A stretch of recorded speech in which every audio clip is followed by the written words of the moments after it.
नमस्कार, मी संतोष सुतार आणि आपण पाहतात सीएल माझा. काबाड कष्ट करून प्रसंगी पोटाला चिमटे काढून जमा केलेली पुंजी व किमती ऐवज चोरटे लंपास करत आहेत. चंदगड तालुक्यातील किनीकऱ्यात भागात दिवसाढवळ्या बंद घरावर डल्ला मारणाऱ्या चोरट्यांनी 20 लाखाचा ऐवज लंपास करत चंदगड पोलिसांसमोर एक आव्हान उभे केले आहे. चंदगड तालुक्याची भौगोलिक परिस्थिती पाहता एका बाजूला कर्नाटक राज्याची सीमा तर दुसरीकडे गोवा राज्याची सीमा लागते, त्यामुळे चोर याचा फायदा घेत आहेत. वास्तविक पाहता नागरिकांनी सुद्धा याविषयी सतर्कता बाळगणे तितकेच महत्त्वाचे आहे. घरफोडी होऊ नये यासाठी काळजी घेणे गरजेचे आहे. नुकत्याच झालेल्या तालुक्यातील कागनी कोवाड तिरवडी गावात झालेल्या बंद घराचे कुलूप कटावण्याने उचकटून चोरट्यांनी जवळपास 20 लाखाचा ऐवज लंपास केला आहे. त्यामुळे चंदगड पोलिसांसमोर चोरट्यांनी एक प्रकारचे आव्हानच उभा केले आहे असे म्हणणे वावगे ठरणार नाही.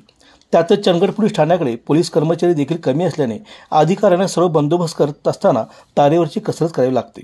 कोवाडसारख्या गजबजलेल्या ठिकाणी दिवसाढवळ्या हा चोरीचा प्रकार घडल्याने नागरिकांच्या मध्ये भीतीचे वातावरण निर्माण झाले आहे. कोणत्याही गावात अनोळखी इसम फेऱ्या मारत असल्यास नागरिकांनी पोलीस पालिका किंवा पोलीस ठाण्याला कळवणे गरजेचे आहे. यासाठी गावोगावी जनजागृती होणे देखील तितकेच गरजेचे आहे.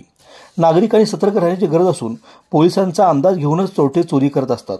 नागरिकांनी मौल्यवान वस्तू व रक्कम सुरक्षित ठिकाणी म्हणजे चोरट्यांच्या हाती लागणार नाही अशी व्यवस्था केली पाहिजे.